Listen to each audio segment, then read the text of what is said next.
Assalamualaikum. Hai semua. Kari pak pusing ni ialah antara kuih muih yang sangat popular dan digemari ramai. Siapa je yang tak suka makan kari pap kan? Kebiasaannya kari pap pusing ni lebih sedap dan rangup berbanding kari pap biasa. Cuma nak buat kari pap pusing ni memerlukan kesabaran kerana banyak langkahnya sebelum menjadi sebiji kari pap yang cantik dan menjadi pusarannya tu. Lagi nipis pusar kari pap ni, lebih cantik, lebih lembut, rangup hasil kari pap yang dibuat. Kari pap pusing ni mempunyai dua dough, iaitu dough minyak dan dough butter yang dibulatkan bersama. Hasil dari mencanai dan gulungan kedua-dua dough ni lah yang menjadikannya berlayer. Layer-layer itulah yang membuatkan kari pap pusing ni bertambah rangup.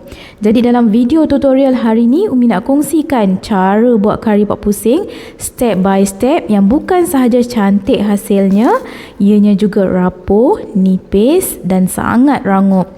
Serta Umi dah share sekali resipi inti kentang daging yang sangat sedap. Makan sebiji pun tak cukup ni. Jom ke dapur, Umi nak tunjukkan bahan-bahan untuk kita siapkan inti kari pap dahulu.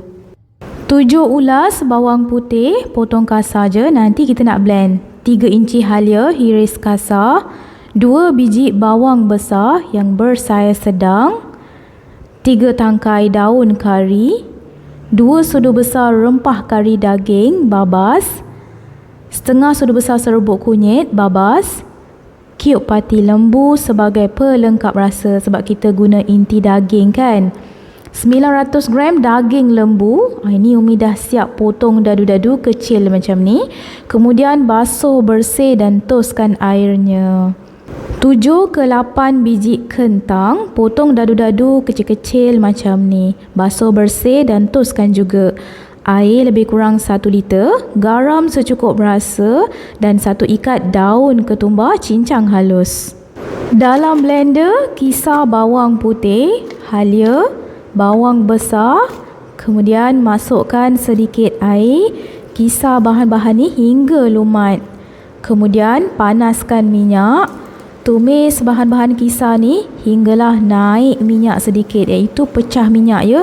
Kita nak bagi manis bawang tu keluar. Sambil tunggu bawang pecah minyak, masukkan 1 kiub pati lembu, gaul sebati. Kemudian masukkan rempah kari daging, serbuk kunyit dan juga daun kari. Gaul bagi rempah kari tu sebati bersama bahan tumis. Umi akan sambung tumis lagi hinggalah rempah pula pecah minyak.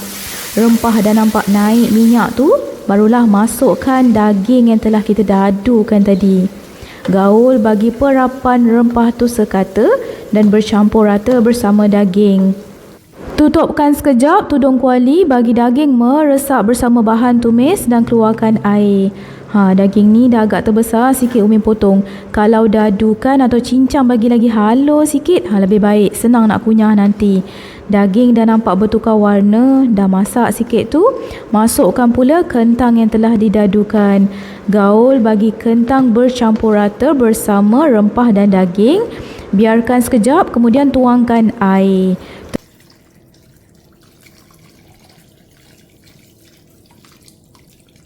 Terus perasakan dengan sedikit dahulu garam, kemudian gaul sebati. Umi tambahkan 1 lagi kiub pati lembu sebab daging ni banyak. Gaulkan sekejap bagi bahan-bahannya sebati. Kemudian tutup tudung kuali, biarkan hingga daging dan kentang empuk dan air tu mengering. Sesekali boleh buka dan gaulkan bagi kentang dan daging masak sekata. Dan tak bergeraklah di bahagian bawah tu. Bila air dah hampir kering ni, Umi akan sambung masak lagi bagi lebih lembut dan empuk betul-betul daging tu dan air tu kering lagi ya, supaya inti kari pap kita tak basah. Bila dah semakin mengering ni, kena rajin digaul ya, untuk elakkan di bahagian bawah tu hangus ke ataupun dimasak tak sekata kan. Tutupkan sekejap tudung kuali. Umi nak bagi kering sikit lagi. Lebih kurang ginilah hasil inti kari pap. Kentang dan dagingnya nampak empuk dan lembut dah tu. Akhir sekali barulah taburkan dengan daun ketumbar untuk membangkitkan bau wangi dan percayalah Bila letak daun ketumbar ni, sedap berganda-ganda tau inti kari pup. Gaulkan sekejap, kemudian tutup api, alihkan dalam bekas dan biarkan inti kentang daging ni sejuk. Barulah mudah nanti kita nak siapkan kari pup. Untuk buat kulit kari pup, bahan utama yang Umi gunakan tepung gandum, cap bunga ros ni. Kemudian tepung beras, cap gajah 3 dan juga buttercup atau boleh je gantikan dengan margarin. Pertama, kita siapkan dahulu doh minyak. Masukkan 300 gram tepung gandum, tambahkan 2 sudu besar butter atau margarin tapi jangan menggunung ya. Kemudian masukkan 1/4 cawan minyak masak yang panas, tambah 1 sudu kecil garam. Gaulkan dahulu guna spatula sebab minyak tu panas kan. Adunan dah suam, barulah ramas-ramaskan, jadikan seperti serbuk roti macam ni. Kemudian tambahkan 125 ml air sejuk dari peti ais. Tuangkan sedikit demi sedikit sambil diuli adunan hingga menjadi doh yang lembut dan tak melekat di tangan.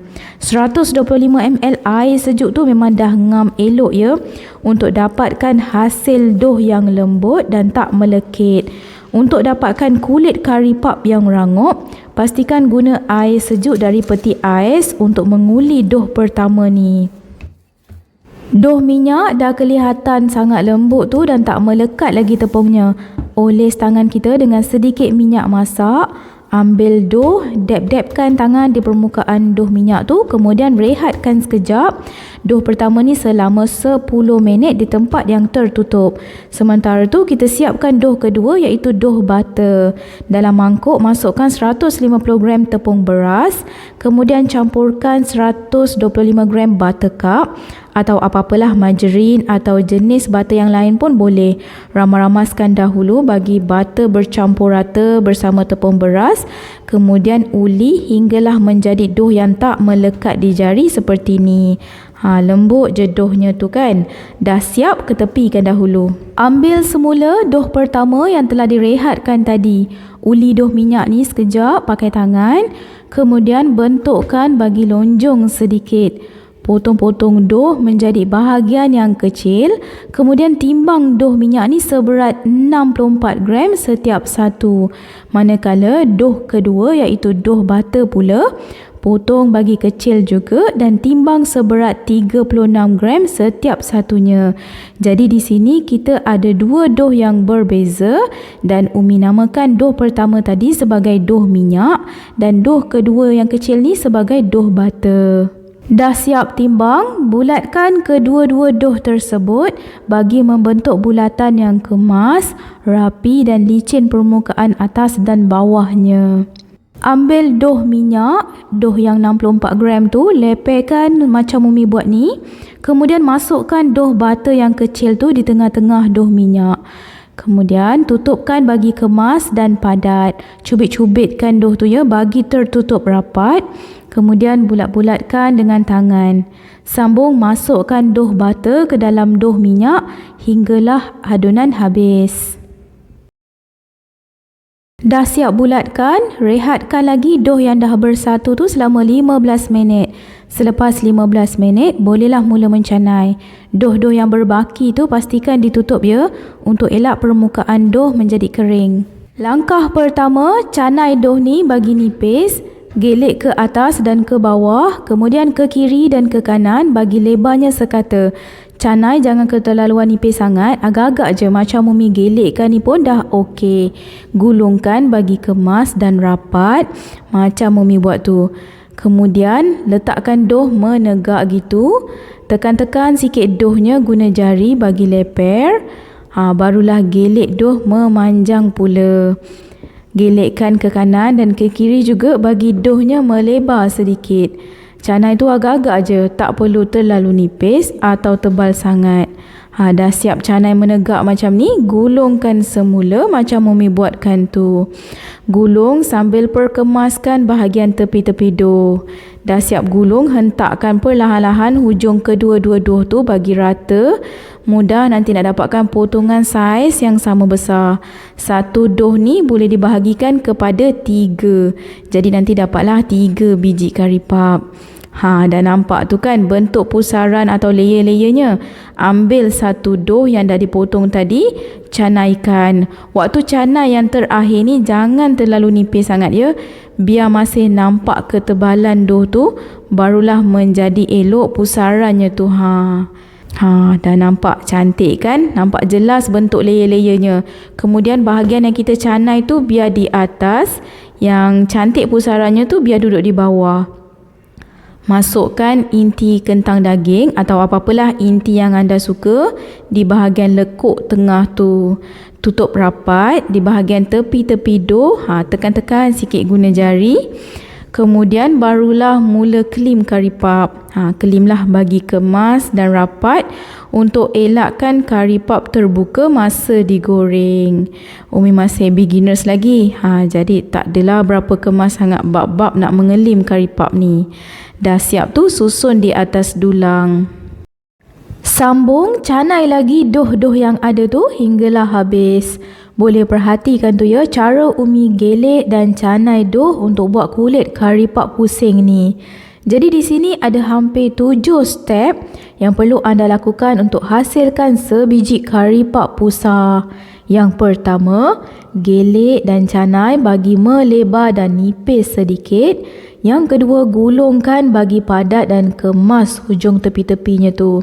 Ketiga, tegakkan dough. Kemudian, canai memanjang. Ketebalannya tu jangan terlalu nipis. Step keempat, gulungkan semula. Bahagian kiri kanan dough tu bagi perkemaskan. Hentak-hentak sikit bagi rata. Yang kelima, barulah dipotong kepada 3 bahagian. Keenam, canaikan dough. Biar nampak layernya tu jangan terlalu nipis atau terlalu tebal. Kalau nipis sangat dicanai, nanti tak nampak bentuk pusarannya dan tak menjadi ya. Dan kalau terlalu tebal, nanti nampak tebal kelihatan layernya tu dan kari puff yang terhasil pun akan keras sedikit. Step yang keenam, masukkan inti di tengah-tengah lekuk dan pastikan letak inti di bahagian atas yang digelikkan tu ya. Bahagian bawah yang cantik nampak pusar tu biarkan di luar.